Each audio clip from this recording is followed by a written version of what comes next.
Located 1,000 kilometers off the coast of Ecuador in South America are the Galápagos Islands.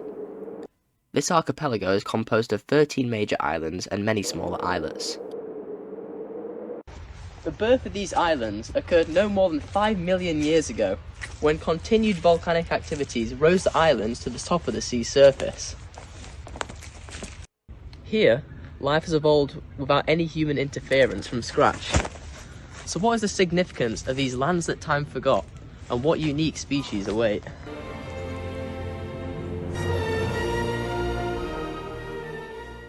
Visiting for 5 weeks in 1835, Darwin explored from coastline to highland to see the different animal and plant species found on the island.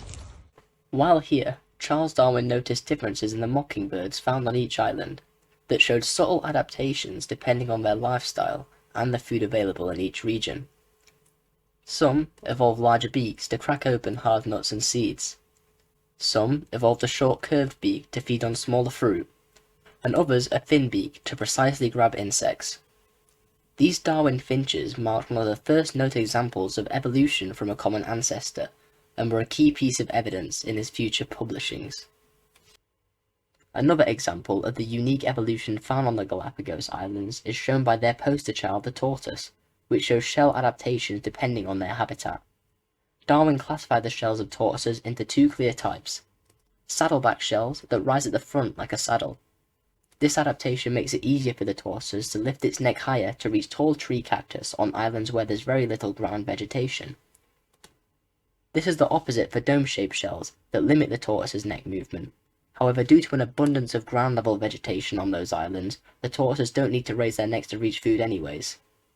Filling hundreds of pages with ideas, data and samples, it took Darwin 25 years to put the pieces together and publish his completed Origin of Species to the world. Now, you may be wondering how roughly 3 million years ago, a 200 kilogram, 100-year-old animal managed to reach an island in the middle of nowhere. Well, due to their large air-filled lung on top of their shell, it acts as a floating sac to keep the tortoises buoyant on water. This means that they actually floated 1,000 kilometers across the ocean to eventually reach the Galapagos Islands and made it their new home. So with no natural predators and millions of years of success on the island, how is it that in present day only 10% of the original Galapagos tortoise population remains and 4 species already have gone extinct? The main reason was that when ships started arriving at the Galapagos Islands, hundreds of tortoises were hoisted onto the ships and used as food provisions for the long ocean journeys ahead. The slow metabolism of the tortoise means that it requires very little food intake and can obtain water from both food and fat stores.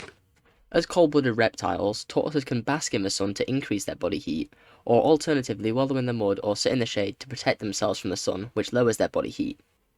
Combining their very little food and lifestyle requirements with their very laid-back nature, tortoises were much more convenient to keep aboard than typical animals such as goats.